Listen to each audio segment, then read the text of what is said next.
नमस्कार दोस्तों, आपके अपने यूट्यूब चैनल महिमा कोचिंग क्लासेज श्री माधोपुर में आपका बहुत बहुत स्वागत है। इस वीडियो के अंदर दोस्तों मैं साधारण ब्याज का बहुत इंपॉर्टेंट क्वेश्चन जो है काफ़ी बार एग्जाम्स के अंदर आया हुआ है वो क्वेश्चन लेकर के आया हूँ। और इन क्वेश्चंस को समझने के लिए आपको दोस्तों ये वीडियो पूरा कंप्लीट देखना पड़ेगा। तो आप इस वीडियो को पूरा एंड तक कंप्लीट देखें ताकि आपको ये क्वेश्चन समझ में आए और एग्ज़ाम में आप इनको सही तरीके से हल कर सकें। और दोस्तों अगर अभी तक किसी ने वीडियो को लाइक नहीं किया है तो आप वीडियो को लाइक कर दीजिए, और अगर आपको वीडियो पसंद आता है तो आप चैनल को सब्सक्राइब करें और इसे शेयर करें। आप अपन अपने टॉपिक पर बात करते हैं दोस्तों। देखो टॉपिक क्या है अपना, कोई धन साधारण ब्याज पर उधार दिया गया 3 वर्ष में, यानी कोई धन है, अपने को नहीं पता धन क्या है, साधारण ब्याज दर पर, साधारण ब्याज की दर भी नहीं पता, साधारण ब्याज पर उधार दिया गया 3 वर्ष में, उसका साधारण ब्याज मूलधन का 3/5 हो गया। मूलधन का साधारण ब्याज कितना, 3/5। क्लियर, यानी 3/5 गुना हो गया। तो आपको ब्याज की दर बतानी है। 3/5 का अर्थ क्या है, इधर देखे, 3/5 गुना का मतलब है कि अगर आपका धन 1 रुपया है, अगर आपका धन कितना है, आपका धन 1 रुपया है, तो वो साहब 1 का 3/5 यानी बराबर हो जाएगा 3/5 रुपया। समझ में आ रही है मेरी बात। 1 रुपया है तो 1 का 3/5 हो जाएगा 3/5 रुपया। अगर आपका धन, जैसे आपने मान लिया आपका धन है 5 रुपये, ठीक है, तो उसका अगर आप धन 5 मानते हो, ठीक है, तो उसका 3/5 यहाँ पे हो जाएगा, 3/5 से गुणा कर दोगे, 5 से 5 कैंसिल, कितना हो गया, 3 रुपये। यानी इस प्रकार से हो जाएगा। अगर धन 1 है तो उसका 3/5 3/5 बन जाएगा, ठीक है। अगर धन 5 है आपके पास में तो उसका 3/5 आपका 5 से 5 कैंसिल 3 हो जाएगा। अब जैसे मान लो और एग्जाम्पल ले लो, जैसे आपने धन माना साहब 10, ठीक है, धन 10 माना, तो 10 का 3/5 यानी 3/5 से गुणा करोगे तो 5 एकम 5, 5 दूनी 10, यानी आपका ब्याज कितना बन जाएगा, आपका ब्याज 6 बन जाएगा। क्लियर। 15 भी मान सकते हो, अगर 15 आप धन मानते हो तो 15 का 3/5, 5 एकम 5 दिया 15, यानी आपका ब्याज कितना बन जाएगा, 9 बन जाएगा। यानी ये स्थिति है, ठीक है। 3/5 गुना होने का मतलब ब्याज का, धन का 3/5 गुना होने का मतलब ये है कि अगर धन 1 मानते हो तो ब्याज 3/5, धन 5 मानते हो 5 से 5 कैंसिल, यानी आपका ब्याज 3, 10 मानते हो तो 5 एकम 5, 5 दूनी 10 और 2 तियाँ 6, 15 मानते हो तो 5 एकम 5, 5 तियाँ 15 और 3 तियाँ 9। ये इस प्रकार से बदलता है। तो हमें क्या करना होता है, हमें हमेशा जैसे ये जो ब्याज बनेगा वो धन का 3/5 बनेगा, धन का 3/5 गुना होगा ना, तो जिसका ये गुना होता है वो पद हम नीचे वाला मान लेते हैं। यानी हम यहाँ पर धन किसे मानेंगे दोस्तों, मैंने पीछे भी वीडियो था उसमें बताया था, धन किसे मानेंगे, 5 मानेंगे। तो यहाँ पर आपने धन मान लिया 5, धन कितना मान लिया 5। अब आपने धन 5 माना तो साहब 3 5 का फिर 3/5 निकालोगे, वो आएगा ब्याज। तो मेरे को बताओ, आपके पास में 5 से 5 कैंसिल और ब्याज कितना आ गया, 3, यानी आपके पास में ब्याज की रकम आ गई 100, कितनी, 3। यानी धन आप 5 मानते हो तो ब्याज आ जाएगा आपके पास में कितना, 3। ये आपको ध्यान रखना है, ठीक है दोस्तों। अब कोई दिक्कत नहीं है, अब आप आराम से दर का जो सूत्र है वो रख के आराम से सोल्व कर सकते हैं। आर बराबर देखो SI गुणा 100 और बट्टे में आपके पास में हो जाएगा P और गुणे में कितना, T, ठीक है साहब। अब मेरे को ये बताओ आप, SI का मान कितना आपके पास में यहाँ पे 3, यानी ऊपर वाला जो पद होता है वो SI का मान हो जाता है, ठीक। और गुणा 100 ऐसा का ऐसा सूत्र में है, और P का मान यहाँ पे आपका कितना, 5 माना है आपने, और समय आपको क्वेश्चन के अंदर दे रखा है, ये देखिए यहाँ पे कितना, 3 वर्ष। तो यहाँ पे आप समय रख देंगे गुणा 3, तो साहब 3 से 3 कैंसिल, 5 एकम 5, 5 दूनी 10, 0 का 0, यानी आपकी दर कितने % की आ गई, आपकी दर आ गई दोस्तों 20% की। तो इस प्रकार से आप इन क्वेश्चंस को आप आराम से कर सकते हैं, कोई दिक्कत वाली बात इसके अंदर नहीं है, ठीक है दोस्तों। समझ में आ गया होगा। मैं दोबारा बता देता हूँ, यानी जैसे ये ब्याज है वो 3/5 बनेगा, धन का 3/5, तो धन नीचे वाला 5 होगा और ब्याज ऊपर वाला हो जाएगा 3। क्लियर, आपको इतना ध्यान रखना है। अब देखो दोस्तों नेक्स्ट अपन चलते हैं। सेम ऐसा कैसा क्वेश्चन आपको समझाया जा रहा है। कोई धन किसी साधारण ब्याज दर से उधार दिया गया, 5 वर्ष में उसका साधारण ब्याज मूलधन का 7/10।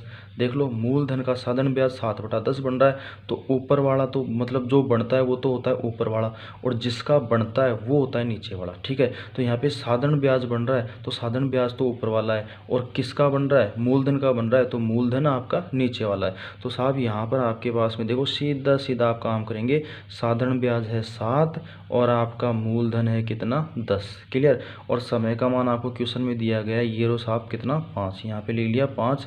अब आपको दर बतानी है तो दोस्तों सीधा सीधा काम, दर बराबर SI मतलब सिंपल इंटरेस्ट साधारण ब्याज गुणा 100 बटे में मूलधन गुणा और समय। अब बताओ साधारण ब्याज कितना 7, ये लिख दिया, और आपका आगे गुणा 100। पी का मान कितना है दोस्तों 10, समय का मान 5, 0 से 0, 5 एकम 5, 5 दूनी 10, 7 को 2 से गुणा करोगे तो 7 दूनी 14, यानी आपकी दर आ गई 14%। क्लियर दोस्तों। अब चलो नेक्स्ट क्वेश्चन देखते हैं अपन। नेक्स्ट क्वेश्चन के अंदर देखो, आपको नेक्स्ट क्वेश्चन के अंदर थोड़ा सा चेंज मिलेगा। नेक्स्ट क्वेश्चन में देखो चेंज आपको जो मिलेगा वो क्या मिलेगा, इधर देखें।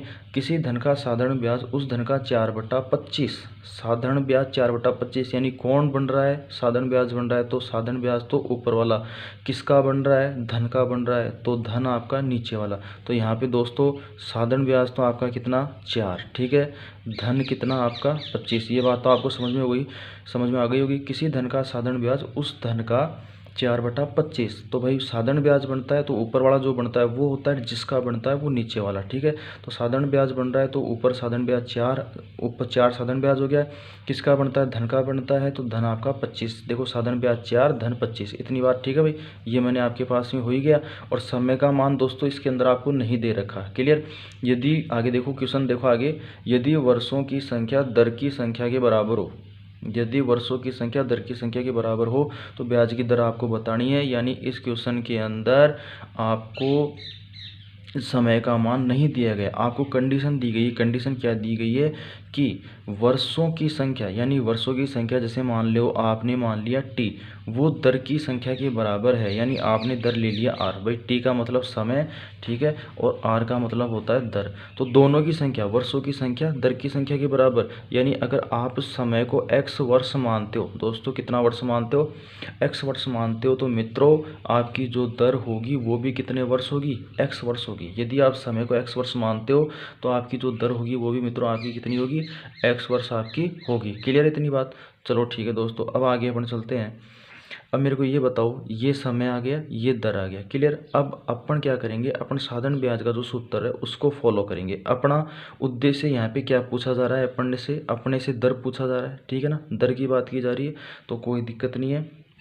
अपन दर के हिसाब से इस क्वेश्चन को अपन आगे कंप्लीट कर लेते हैं। अब मेरे को आप एक चीज़ मैं आपसे पूछना चाहता हूँ, तो मेरे को ये बताओ, दर का आप सूत्र लिखते हो, दर का सूत्र आप क्या लिखते हो, R बराबर, ठीक है, SI गुणा 100, और बटे में कितना लिखते हो, P गुणा T, ठीक है दोस्तों। अब देखो साहब, अब मान रख दो सबके, R का मान कितना लिखोगे X, SI का मान कितना 4 गुणा 100, ठीक है, और फिर धनराशि P का मान कितना लिख दोगे 25, और T का मान कितना, ये लो साहब X यहाँ पे लिख दिया। अब होगा क्या, ये X इधर बट्टे में है, भाई अपने को X का मान निकालना है, दर निकालनी है। दर किसे माना है, X को ही तो माना है। सॉरी ये वर्ष नहीं होगा, यहाँ पे परसेंट होगा, X %, ठीक है, इसके लिए सॉरी। तो आपको X का, भाई दर आपने X मानी तो X का मान निकालना है, तो अपन क्या करेंगे, इस X को इधर लाएंगे, तो ये X इधर बट्टे में है, तो इधर किस में आ जाएगा, गुणा में, और इधर गुणा में आएगा, तो ये X ऑलरेडी है, और X के साथ X को गुणा कर देंगे तो दोस्तों X की घात 2 यानी x² बन जाएगा। तो आगे देखो मैं यहाँ पे इसको कंप्लीट करता हूँ। तो अगला पद जो आपका बनेगा वो बनेगा दोस्तों x² बराबर 4 गुणा 100 और बटे में कितना 25। अब दोस्तों कटता है तो आप काट दीजिए आराम से, कोई दिक्कत नहीं है। जैसे मैंने यहाँ पे काटा, देखो 25 से कम 25 और 25 चौका कितना हो गया 100। अब देखो ऊपर 4 चौक 16 बन जाएगा, और इधर क्या है x², ठीक है, और स्क्वायर को उधर भेजोगे तो क्या बन जाएगा वर्गमूल, यानी x बराबर आ जाएगा √16, और x बराबर कितना 16 का वर्गमूल कितना हो जाएगा 4, यानी x का मान कितना आ गया 4। यानी अगर वो इस क्वेश्चन में समय आपसे पूछता तो समय भी आपका कितना आता 4 वर्ष, समय आप बोलते 4 वर्ष, और दर पूछता है तो दर आप बोलोगे 4%। क्लियर है दोस्तों। इस प्रकार से आप इस क्वेश्चन को आराम से कर सकते हैं। सेम ऐसा का ऐसा क्वेश्चन यहाँ पे एक क्वेश्चन मैं आपको और बता रहा हूँ, समझा रहा हूँ, ध्यान से देखें। किसी धन का साधारण ब्याज उस धन का 9/100। देखो साधारण ब्याज बन रहा है तो इसका मतलब साधारण ब्याज ऊपर वाला, किसका, धन का, तो धन आपका नीचे वाला। तो देखो यहाँ पे मैंने लिखा साधारण ब्याज लिख दिया भाई। साधारण ब्याज जो बनता है वो ऊपर वाला होता है, जिसका बनता है, जिसका गुना बनता है वो नीचे वाला होता है। तो साधारण ब्याज बनेगा, साधारण ब्याज मैंने ऊपर लिख दिया, और किसका गुना बनता है, धन का, तो धन मैंने साहब नीचे वाले को ये लिख दिया। यानी ऊपर वाला तो जो बनता है वो, जिसका बनता है वो, ये नीचे वाला। तो आपका ब्याज 9 और धन आपका 16 हो गया। ठीक है, आगे देखो, यदि वर्षों की संख्या दर की संख्या के बराबर, इसका मतलब क्या है कि वर्षों की संख्या दर की संख्या के बराबर, तो मैंने आपको इनको मान लिया x, यानी आपका समय भी x होगा और दर भी आपकी क्या होगी, x ही होगी। भाई अगले ने कहा है कि वर्षों की संख्या दर की संख्या के बराबर है, तो आपका समय भी आपका क्या हो जाएगा, x, और दर भी क्या हो जाएगी, x। समय की बात करेंगे तो x वर्ष, दर की बात करेंगे तो x%, इस हिसाब से बोला जाएगा। ठीक है दोस्तों, अब आराम से आपका जो सूत्र है उसको देख लो। आपसे दर पूछी जा रही है तो दर बराबर क्या हो जाएगा, SI गुणा 100 और बटे में आपका साहब P गुणा कितना आ जाएगा, T। आगे आप इसको सॉल्व करते हैं तो देखो R का मान भी कितना रखना है, x, बराबर SI का मान 9, ठीक है ये रहा, गुणा 100 बटे में P की बात करेंगे, ये लो साहब 16, और गुणा में T का मान भी कितना रखना है, T का मान भी x ही रखना है, क्योंकि दर और समय दोनों का मान क्या है, बराबर। अब ये x तो इधर जाएगा तो गुणा में आ जाएगा, तो सेम पीछे वाले जो क्वेश्चन में हुआ था वही काम यहाँ पे हो जाएगा। x² बराबर 9 गुणा 100 बटे में कितना हो गया, 16। अब ये स्क्वायर इधर आएगा तो क्या बन जाएगा, अंडर रूट, यानी अगला पद आपका हो जाएगा दोस्तों x बराबर √9 गुणा 100 और बटे में कितना, 16। अगर आप काटना चाहते हो तो काट भी सकते हो आप, इसमें कोई दिक्कत वाली बात नहीं है।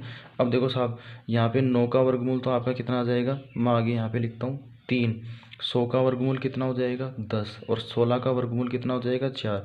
तो देखो ये पूरा पूरा तो कटेगा नहीं, तो लेकिन 2 से कट जाएगा, 2 दूनी 4, और 2 पंजे कितना हो गया 10, ऊपर हो जाएगा 3 पंजे 15/2, और 15/2 का मतलब क्या हो गया, 7.5। अगर दर पूछता है तो आगे क्या लग जाएगा, परसेंट लग जाएगा, दर पूछे तो आगे परसेंट, यानी ये आपका आंसर 7.5%। दर पूछता है और समय पूछ लेता तो आपका आंसर हो जाता 7.5 वर्ष। तो दोस्तों इस वीडियो के अंदर मैंने आपको ये एक प्रकार का क्वेश्चन समझाया है, ठीक है। इसी प्रकार का एक पॉइंट अपने पास में और है, वो मैं आपको नेक्स्ट वीडियो के अंदर बताऊंगा। तो दोस्तों आपको मेरी वीडियो पसंद आई तो चैनल को सब्सक्राइब करें, और कंटिन्यू जितने भी वीडियोज़ अपलोड होते हैं उनको सही तरीके से देखने के लिए आप बेल आइकन को दबाएं। और कोई कमी रहती है या कोई क्वेश्चन आपको मेरे से पूछना है, या कोई ऐसा टॉपिक जिसमें आपको परेशानी आ रही है, आपको समझ में नहीं आता है, वो आपको पढ़ना है, तो आप कमेंट के जरिए आप मेरे को बता सकते हैं। आपका बहुत बहुत धन्यवाद।